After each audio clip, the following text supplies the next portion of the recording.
Hello students, कैसे हैं आप सब।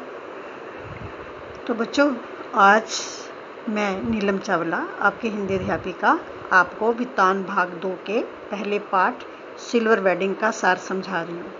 तो बच्चों, ये जो पाठ है ये मनोहर श्याम जोशी जी ने लिखा है और इस पाठ में उन्होंने स्पष्ट किया है कि आधुनिकता की ओर बढ़ता हमारा समाज एक और कई नई उपलब्धियों को समेटे हुए है, तो दूसरी ओर मनुष्य को मनुष्य बनाए रखने वाले मूल्य कहीं घिसते चले गए हैं। इस कहानी में एक संस्कारी व्यक्ति शोधर बाबू हैं, जो बदलते युग के साथ नई पीढ़ी की विचारधाराओं से सामंजस्य स्थापित न कर पाने के कारण समहाउ इम्प्रॉपर की स्थिति से असंतुष्ट रहते हैं।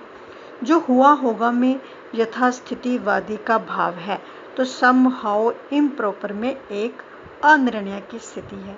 ये दोनों ही भाव इस कहानी के मुख्य चरित्र यशोधर बाबू के भीतर के द्वंद्व हैं। यशोधर बाबू एक संस्कार संपन्न व्यक्ति हैं।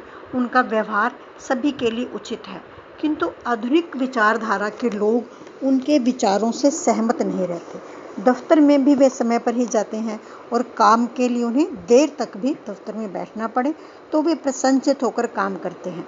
असिस्टेंट ग्रेड में आए एक नए लड़के चड्ढा ने यशोधर बाबू से बदतमीजी से बात की, फिर भी बाबूजी ने उसकी धृष्टता को अनदेखा कर दिया।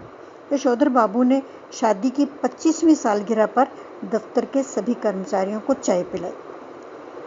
यशोधर बाबू के जीवन में किशन दा का महत्व गुरु जैसा था, क्योंकि जब यशोधर बाबूजी गांव से दिल्ली आए थे तब किशन दा ने ही उन्हें अपने यहाँ पहले तो मेस का रसोइया बनाया, फिर अपने ही दफ्तर में सरकारी नौकरी दिलाई और जीवन के हर कठिन समय में वे हमेशा उनके साथ बने रहे।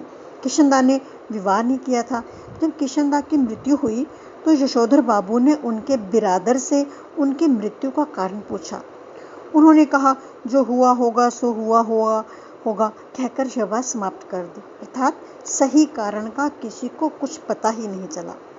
यशोधर बाबू जीवन भर किशनदा के सिद्धांतों पर ही चलते रहे। यशोधर बाबू को आधुनिक विचारों के लोग बिल्कुल भी अच्छे नहीं लगते थे और लोग उनके विचारों को सुनकर मानना नहीं चाहते थे।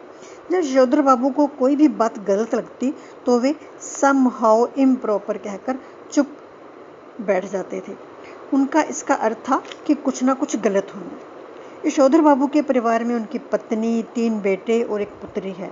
उनका सबसे बड़ा बेटा भूषण विज्ञापन एजेंसी में 1500 रुपये प्रति माह पर काम करता है और दूसरा बेटा दूसरी बार IAS की परीक्षा देने की तैयारी कर रहा है। तीसरा बेटा स्कॉलरशिप लेकर अमेरिका चला गया है और बेटी डॉक्टरी की पढ़ाई करना चाहती है। वे पुराने विचारों वाले व्यक्ति हैं, जबकि उनका परिवार आधुनिक विचारों का समर्थक है। इसी कारण उनका अपने परिवार के साथ मतभेद बना रहता है।